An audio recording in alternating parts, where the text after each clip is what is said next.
to welcome everybody to week 5 of the prep football picks with Brandon and Tom. We are rolling along. Season is Halfway over. halfway over. Hard to believe. Some teams we cover still have a pretty good shot at making the playoffs. A couple of teams we know for sure. I mean, unless who knows happens, should be in good position. And we'll see what we got this week. But before that, Tom, how did we do last week? Well, I went 7-1. Mm-hmm. You went 6-2, and the Twitter folk were 4-4. Mm-hmm. So that makes the yearly standings now. I am on top at 31-8. You're at 30-9, and the Twitter people are 27-12. Got some ground to make up. Yep. Before we dive into it, White Pigeon moved up a spot. They are now number 5 in the state for Division 8. Menden rolls in at number 13, or honorable mention, however you want to look at that. Colon moves up a spot as well. They are ranked number 5 in Division 8 man. A huge game this week as they travel to, I believe, 3rd ranked Climax Scots, an 8 man. From what we're being told, it sounds like all games for the next handful of Fridays are going to be played at either 5 or 5:30 on this side of the state. If you're a fan of Bronson, it sounds like the farther east you go away from St. Joseph County, those games are going to continue to stay at normal 7 p.m. kickoffs. But over this way and west, and north, A little bit, yeah. just enough. It sounds like most of the teams in our coverage area are going to be kicking off at either 5 or 5:30 until the first frost happens and Skeetergate comes to an end. So stay safe out there. Use the DEET. Use whatever you got to use. So there's that. Additionally, for you Sturgis folks out there, next week's homecoming game is against number 1 Paw Paw. That game is being moved to 5 o'clock, and there will be no homecoming parade this year because of the Skeeters. And we're being told that all of the activities and everything involved around homecoming are still going to happen except for the parade because of the game time and whatnot. So adjust accordingly if you need to. So here we go. Well, we'll open up with Sturgis. Mm-hmm. They're on the road traveling up to Allegan County and Allegan City. That's right. They'll be playing the Tigers. Sturgis comes in 1-3. The Tigers are 0-4. Last year, Allegan got a 20-14 win down here in Sturgis. Now, surprisingly, even though the two teams play in the Wolverine, and that's all they play is Wolverine teams, they do not have any common opponents. Weird. Yeah.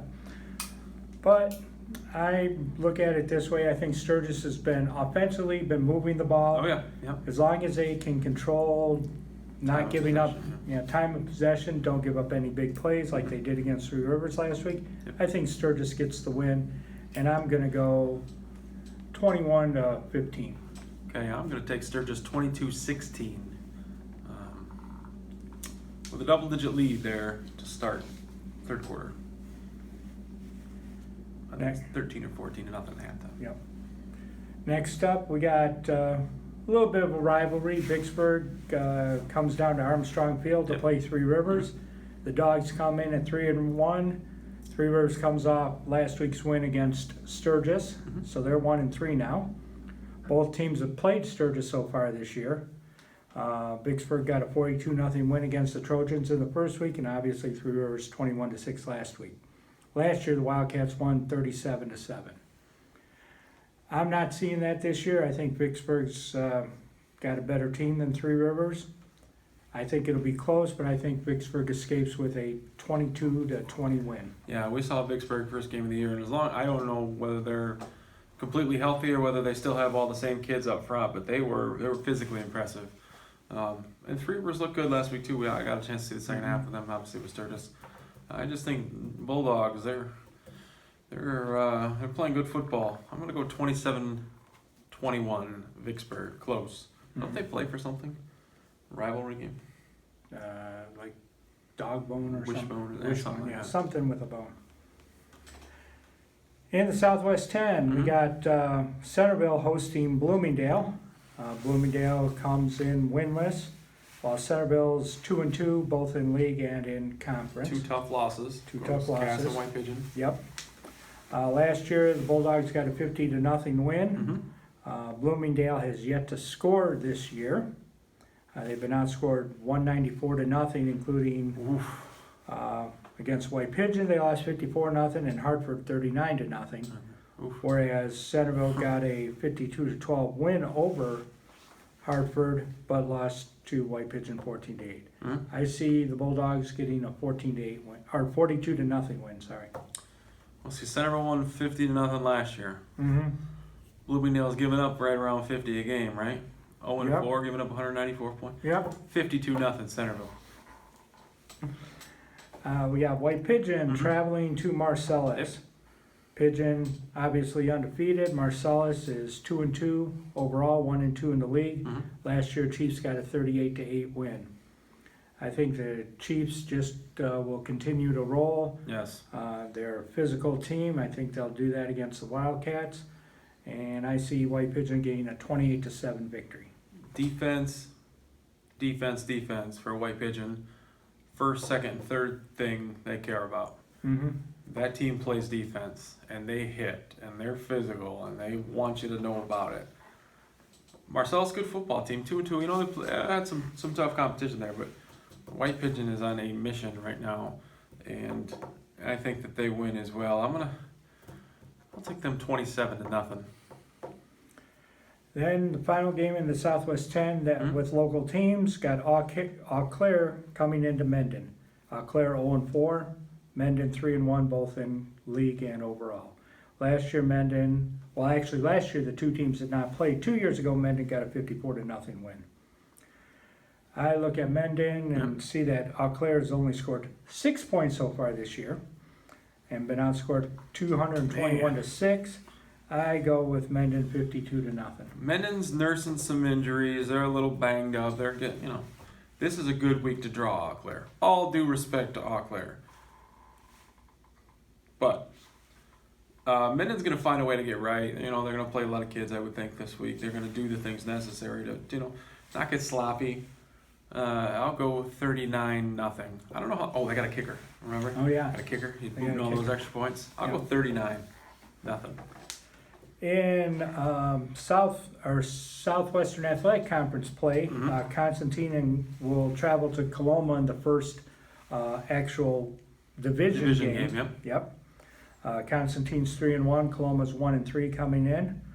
They both played. Buchanan got wins. The Falcons won 42-7, whereas the Comets won 14-6. They both dropped a game to Berrien Springs. Constantine in a close battle, 26-21, whereas Berrien Springs blew out Coloma 43-0. Last year was a back and forth game with Constantine getting a 42-38 victory. I don't see it that close this year. I'm going Falcons 42-14. That's a pretty good score. I'm also taking them 42-14. Copycat. Mm-hmm.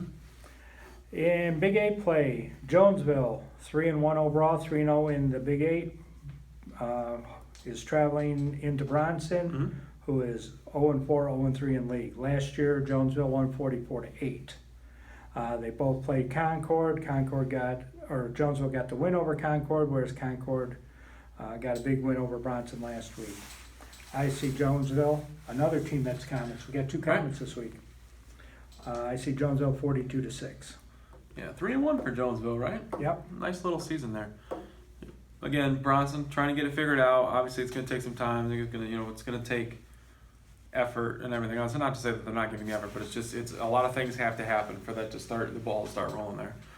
Jonesville, 38-12. In 8-man football, we got Litchfield coming into Burr Oak.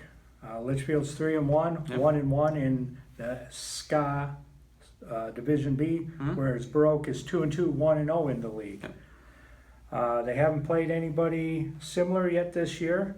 Last year, Burr Oak got a 32-22 win, and actually going back over it since both teams have been playing 8-man football. Litchfield won the first 2 times they played, which was Litchfield's first season in 2011, if I'm remembering correctly. Since then, Burr Oak's got every win. Yep. I think they keep it rolling, and they're healthy this week, so that's a good thing too. Yep. I think they get a 35-14 win. Yeah, it sounds like Baruch. They're getting right again, you know, and getting some kids back and whatnot. And Litchfield, they're the Terriers, yes, Yes. the Terriers. So that'd be interesting around Halloween time. You could make yourself the Terrors. Mm-hmm. Lead balloon joke there. I will take Baruch 38-20 over Litchfield. 38-20. I think Baruch finds a way. And no, we'll skip the other 8-man game for a Mhm. minute. We'll go down to Indiana. Central Noble in a cross-division NECC game. Yep. Comes into LaGrange to face the Lakers. Both teams are 1-4.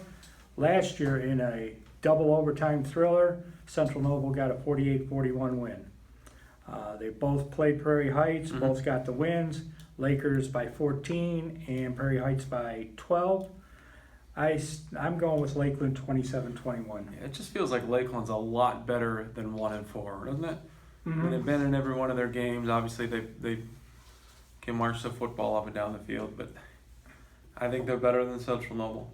And I think Keith Thompson's gang down there finds a way to get it done. I'm going to go 35-21.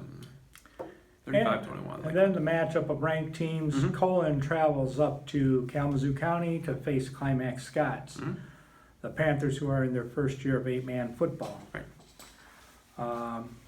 Obviously, they haven't played an 8-man before. The last time they played was actually a couple years ago when they were both still 11-man. Climax Scots got the win in the final time they met that way. Both teams come in 4-0. The Panthers got 2 wins in the Division A of the SCA, while Colon's just got the 1. Mhm. They both have a common opponent with Lawrence. Mhm. Colon beat them 46-6 the first week, whereas the Climax Scots beat them 48-34 the Mhm. following week. I'm going with the Magi, 35-21, so they can jump the Panthers in the In the rankings. rankings, yeah. And in the league. You know, going on the road in high school is never easy. Don't get me wrong. Climax Scots, we've been there before. Remember, we covered Mendon in a playoff game there. Really dark field, really. But But it's it won't be gonna be dark. not gonna be, yeah. So maybe that is an advantage that Colon can use enough in the game to maybe make a play here or there. Colon's just got to figure it out right now. And not that Climax Scots isn't a football, because Climax Scots are going to be good. They're going to be well coached, disciplined. They're not going to beat themselves, especially at home. They're obviously that's going to be a tough game. But Colon's got it figured out, and all they have to do is execute. And you have to avoid penalties. You have to avoid turnovers, and I think that they can get that done. And they probably feel a little slighted too. Mhm. As far as they had went last year and not being in the original rankings under the honorable mentions. So I'm going to take Colon 38-28. 10-point win on the road. That'll Yes. do it. Anything else you'd like to add this week? No, No. I think we're good. Yeah. We'll leave some tidbits for Friday. Yes, Friday night. If you are interested or if you're not, we do a Facebook Live every Friday night. A little bit earlier. A little bit earlier now, obviously with the games not going as late or being played as late. We'll give you scores from all the leagues that we are associated with, and some surrounding scores as well. We hand out little, nuggets we call them, or pats on the back for kids that had good games and whatnot. And hopefully we'll have some more of those this week. So with that, see you guys Friday. See ya.